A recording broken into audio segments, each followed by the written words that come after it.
All right, let's turn our attention quickly to a story out of the Wall Street Journal over the weekend that I think certainly has some of us feeling yes, the inevitable move for Amazon to acquire defunct anchor stores in malls, turn them into distribution centers. Kiko, this is a story we've heard about in various versions for a long time. I see this story, I think, yes, great, sure, makes sense. And then I realize, well, Simon Property Group is sitting on a ton of real estate that stinks. They'd love if Amazon would come in and give them even 50 cents on the dollar for some of this space.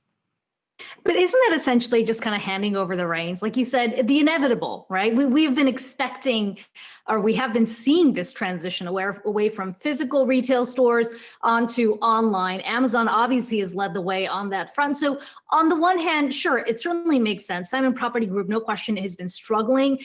We had a guest on last week who said we are starting to see sort of the malls getting phased out. It's not the end of the malls, but people aren't just going to feel comfortable shopping in these big enclosed buildings. And so if you can turn those into warehouses, that's certainly going to provide a huge revenue driver for Simon Property Group. And as the Journal reports, they're really looking at JCPenney's and Sears stores that are closing. Those are massive spaces that need to be used in some way. It's difficult to think of any other retailer that's willing to take up that kind of property right now, especially at a time when we've seen such a downturn.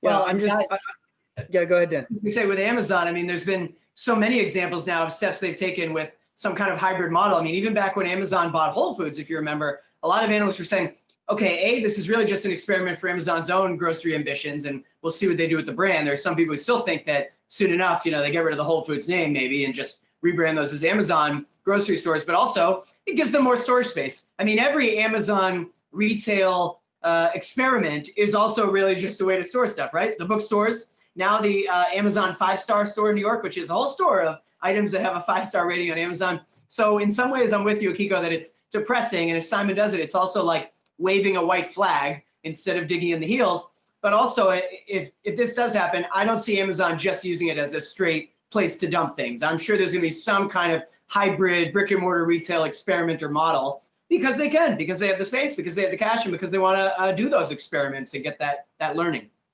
Yeah, I was just going to say, maybe we can all meet back here in 40 years and we can talk about Amazon's defunct warehouses being turned back into malls in a hearkening back to the boom times of the 1980s, an era that certainly by then will be well back in our history.